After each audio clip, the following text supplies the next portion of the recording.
In 1974, President Nixon resigned, Israel withdrew from the West Bank under a disengagement agreement with Egypt, and on February 2nd, I was born.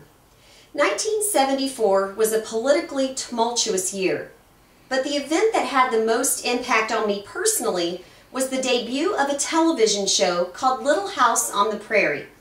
Little House on the Prairie debuted September 11th, 1974, and ended up playing a huge role in my life. In an article from Time magazine published October 7th, 1974, Richard Schickel reviews two new shows that debuted that fall, one of which was Little House on the Prairie.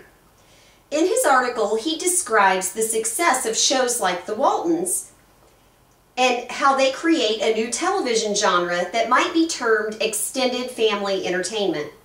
He explains that these shows give families an opportunity to gather together around the television and experience the simpler lifetimes of times past. He writes about how shows like Little House on the Prairie allow children to make comparisons between modern life and an idealized version of pioneer life. He argues in a somewhat tongue-in-cheek manner that these pioneer families are more caring and loving than we could ever hope to be, and problems are always solved by the end of the 60-minute episode, all the while teaching us the lessons of tolerance, goodwill, and wisdom.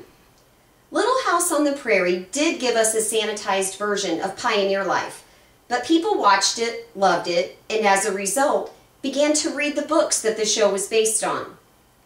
I was an infant when the show debuted, but my mother tells me that I always watched it with wide-eyed amazement. She continued to make the show a priority for me all through my young grade school years.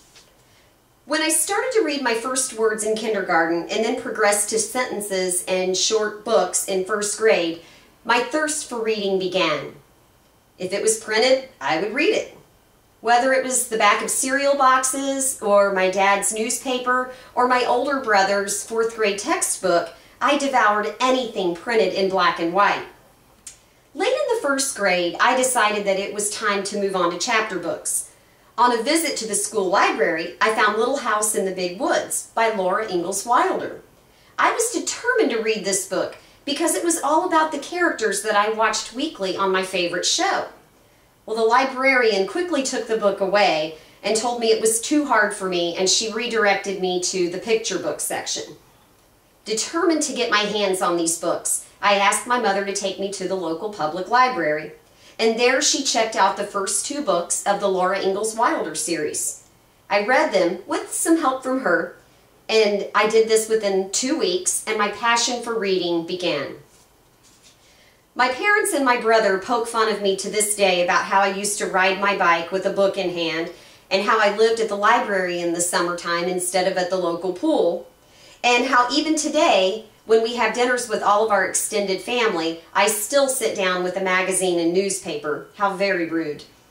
This passion for reading anything even embarrasses my husband.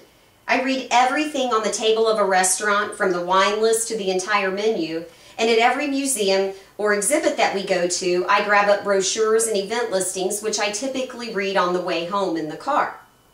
I just don't feel knowledgeable about a subject unless I've read every source that there is available.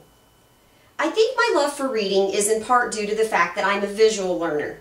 Reading allows me to experience things in my mind that I might not otherwise have the opportunity to do.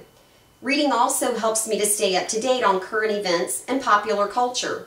I won't say that everything I read is an academic book or an article, but instead I find that reading everything I can get my hands on helps me to feel connected to the world. In conclusion, while 1974 is remembered in the history books for its political and international scandals and unrest, it is the year that a television show sparked a lifelong passion for reading in me, much like the Harry Potter movies do today for a new generation of readers. We often discourage our children from watching too much television, but sometimes these shows and movies can create avid readers out of people who start out just as viewers. Is that really such a bad thing? Thank you.